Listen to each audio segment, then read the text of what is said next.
అన్న నమస్తే అన్న. నమస్కారం. సో ఇప్పుడు ప్రజెంట్ ఏపీలో చూసుకున్నట్లయితే విజయసాయి రెడ్డి మన వైసీపీకి సెకండ్ మెయిన్ ఇంపార్టెంట్ పర్సన్ కదా. సో ఆయనకు మళ్ళీ దేవాదాయ శాఖ అసిస్టెంట్ కమిషనర్ శాంతి వీళ్ళిద్దరికి అక్రమ సంబంధం గురించి చాలా హాట్ టాపిక్. ఏపీ రాజకీయాలు మొత్తం గురించి దీని గురించి మాట్లాడుకుంటున్నారు కదా. సో మరి మీరేమనుకుంటున్నారు దాని గురించి? జనరల్గా ట్రెండింగ్ అనేది ప్రతి వారం ఏదో ట్రెండింగ్ ఉంటానే ఉంటుందండి. ఈసారి విజయసాయి రెడ్డి అయ్యారు. ఈ అక్రమ సంబంధం అనేది ఈమెతో 2 రోజుల నుంచి ఆరోపణలు వస్తానున్నాయి.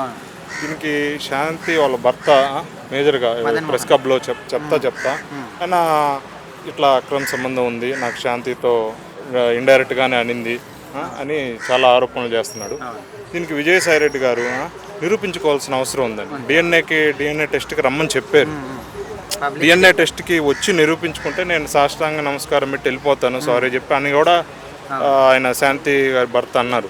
కాబట్టి విజయసాయి రెడ్డి నిరూపించుకోవాల్సిన అవసరం ఉంది. అవి కాకుండా ఇంకా వచ్చి మీ అంతా చూస్తాను, నేను ప్రివిలేజ్ కమిటీ వేస్తాను, ఈ మీడియా అంతా చూస్తాను, తప్పుడు ఆరోపణలు చేసిన వాళ్ళని వదిలిపెట్టిన ఇవన్నీ వేస్ట్ ఆఫ్ ద మ్యాటర్. ఇవన్నిటిని ప్రజలు నమ్మరండి. ఆయన డిఎన్ఏ టెస్ట్కి వచ్చి నిరూపించుకుంటే ఇంకా రేపు కూడా ఇంకెవరు చేయరు కదండి ఇట్లాంటివి.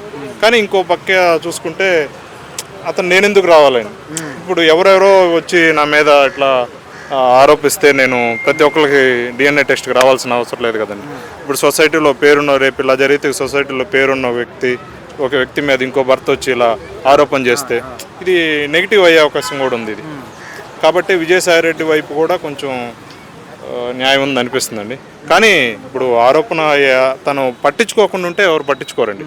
ఈయన ప్రెస్ మీట్కి వచ్చి క్లబ్కి వచ్చి ఇంత వాదించే బదులు లైట్ తీసుకుంటే దాన్ని పట్టించుకోరండి. ఇంత వాదించే బదులు రెస్పాండ్ అయ్యాడు కాబట్టి ఎలాగో నిరూపించుకోవాల్సిన అవసరం ఉందండి విజయసాయి రెడ్డి గారు.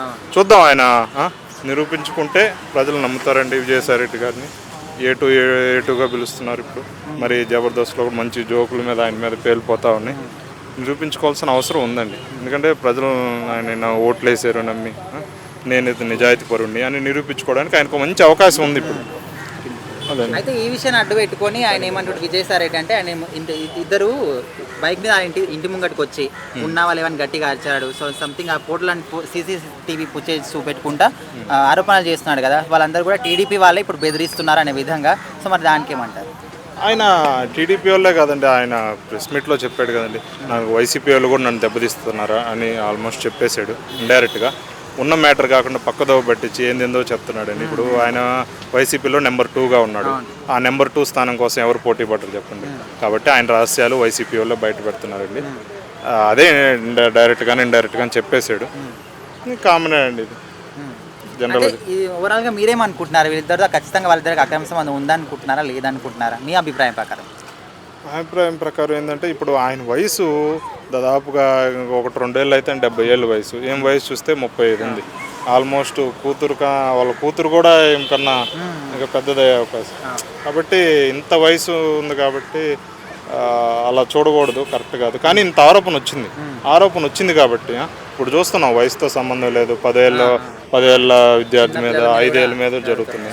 కాబట్టి ఆయన భర్త కూడా క్లారిటీగా చెప్పాడు, నేను కలిసి 8 నెలలకే ప్రెగ్నెన్సీ వచ్చిందని. ఇంత ఆరోపణ ఇంత ట్రెండింగ్ టాపిక్ అయింది కాబట్టి ఈ అనవసరపు మాట్లాడే బదులు ఒకసారి ఆయన చెప్పినట్టు డిఎన్ఏ టెస్ట్కి వస్తే అందరి ఆలోచనలు అందరు క్లియర్ అయిపోతాయి, అందరి డౌట్లు.